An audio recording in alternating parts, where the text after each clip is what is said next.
ان کو روز قیامت کیا ملے گا، مگر اس سے پہلے اللہ تعالیٰ نے یہ بتایا ہے کہ کفار کا روز قیامت کیا انجام ہے۔ تو اللہ تعالیٰ فرماتا ہے کہ کیا یہ سمجھتے ہیں کہ وہ میرے بندوں کو میرے مقابلے میں اپنے مددگار بنا سکتے ہیں؟ یہ اس لیے فرمایا گیا کہ کفار جو مشرکین ہیں، بتوں کو پوجنے والے اور خدا بنائے ہوئے انہوں نے اللہ کے سوا، ان کو وہ اپنے مددگار سمجھتے ہیں کہ یہ ہمیں اللہ کے مقابلے میں ہماری مدد کر سکتے ہیں۔ اور جن لوگوں کے درمیان میں حضور صلی اللہ علیہ وسلم تھے اور قرآن نازل ہوا، اس زمانے کے جو مشرکین تھے، ابو جہل و ابو لہب اور دوسرے تمام مشرکین مکہ، وہ اپنے خداؤں کو حبل اور لات اور عزا اور منات، ان کو وہ سمجھتے تھے کہ یہ روز قیامت ہمیں اللہ تعالیٰ سے بچا لیں گے۔ ایک تو وہ اللہ کی ملاقات کو اول تو قیامت کو نہیں مانتے تھے، اور جو ان میں سے کوئی قیامت کو مانتا تھا وہ یہ سمجھتا تھا کہ یہ ہمارے مددگار ہیں، یہ ہمیں اللہ تعالیٰ سے زبردستی چھڑا سکتے ہیں، اور وہ سمجھتے تھے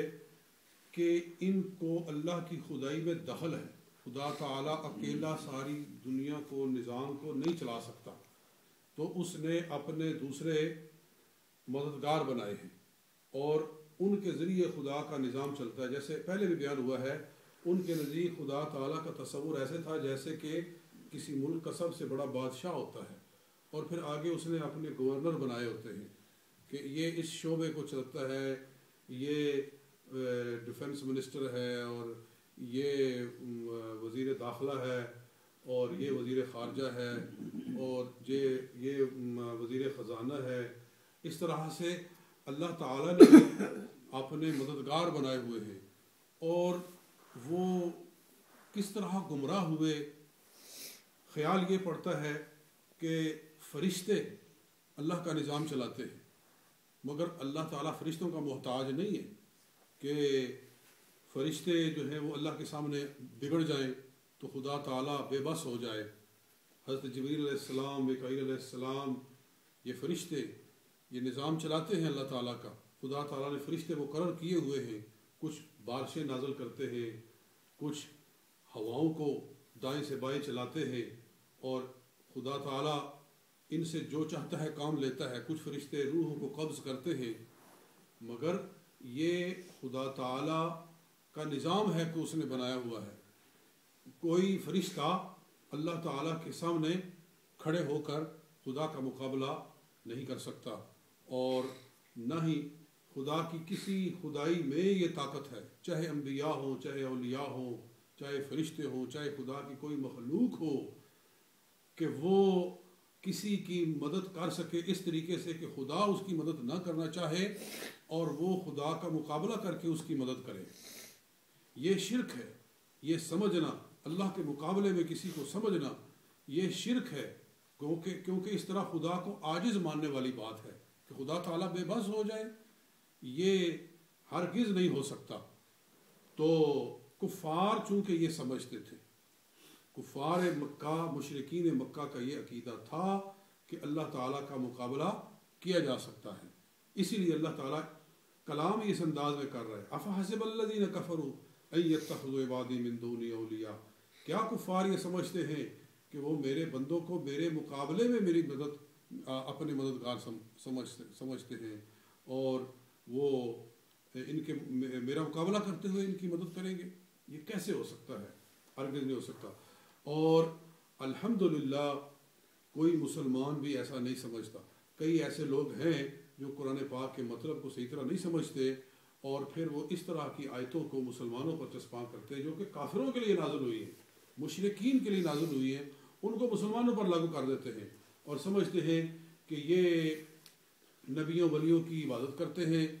اور ان کو اپنا مددگار سمجھتے ہیں، اور یہ اس طرح سے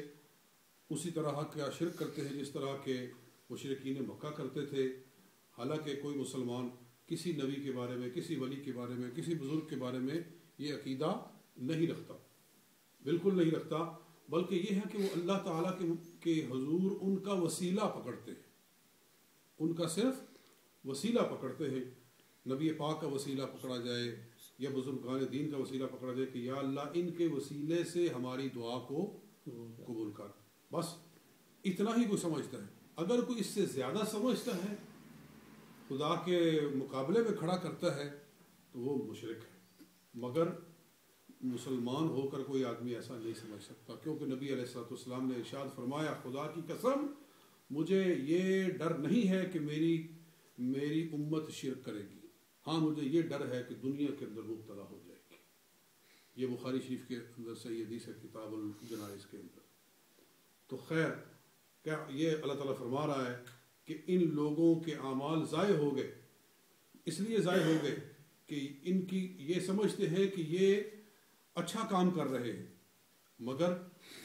یہ وہ لوگ ہیں جنہوں نے اپنے رب کی ملاقات سے انکار کیا، اپنے رب کی ملاقات سے انکار کیا، مطلب یہ قیامت کو مانتے ہی نہیں ہیں۔ مشرکین یہی سمجھتے تھے کہ کوئی قیامت نہیں ہے، اور اگر کوئی قیامت ہے بھی تو ہمیں اس کا ڈر نہیں ہے۔ تو اللہ فرماتا ہے ان لوگوں کے اعمال ضائع ہو گئے، روز قیامت ان کے کسی نیک عمل کا کوئی وزن نہیں ہوگا۔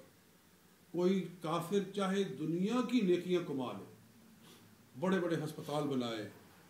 بڑی بڑی چیریٹیاں بنائے اور خلق خدا کی خدمت کرے، مگر ایمان نہ لائے، تو اس کے تمام اعمال صالحہ جتنے بھی اچھے اعمال ہیں، روز قیامت ان کا ایک مچھر کے پر کے برابر بھی وزن نہیں ہوگا، کچھ بھی نہیں ہوگا۔ کیوں؟ اس لیے کہ اس نے کفر کر کے اتنا بڑا گناہ کیا ہے کہ جب بدیوں والے پلے میں اس کا کفر رکھا جائے گا اور نیکیوں والے پلے میں اس کی سب نیکیاں رکھی جائے گی، تو کفر کے مقابلے میں کسی نیکی کا کوئی وزن بھی نہیں رہ جائے گا۔ کفر خود ہی اتنا بڑا گناہ، اتنا بھاری ہے کہ اس کے مقابلے میں کوئی نیکی کوئی وزن نہیں رکھتی ہے۔ مگر جس کے پلے میں ایمان ہے، چاہے وہ کتنا ہی گناہ گار ہے، تو ایمان کا خود اتنا بڑا وزن ہے کہ یہ وزن بڑی غلطیوں اور بڑے بڑے گناہوں کے اوپر غالب آ سکتا ہے۔ تو اس لیے ہم اللہ کا شکر ادا کرتے ہیں کہ اس رب نے ہمیں ایمان عطا فرمایا ہے، مومن بنایا ہے، اور جو ہمارے گناہ ہیں ان کی اللہ تعالیٰ سے توبہ کرنی چاہیے، اللہ کے حقوق ادا کرنے چاہیے، جو نمازیں پچھلی رہ گئی ہیں ان کو ادا کرنا چاہیے، اور بندوں کے حقوق میں جو کوتاہی کی ہے وہ بندوں سے معافی مانگنی چاہیے، اس لیے کہ بندوں کا معاملہ جو ہے وہ بڑا سخت ہے۔ مگر پھر بھی ایمان اگر سلامت ہے اور کوئی آدمی چاہتا تھا کہ دنیا میں بندوں کے حقوق جو اس کے ہیں وہ ادا کر سکے، وہ نہ کر سکا اور مر گیا، تو خدا تعالیٰ روز قیامت کوئی نہ کوئی اس کا رستہ ایسا بنائے گا کہ اس کی بخشش فرمائے گا۔ وما علینا الا البلاغ۔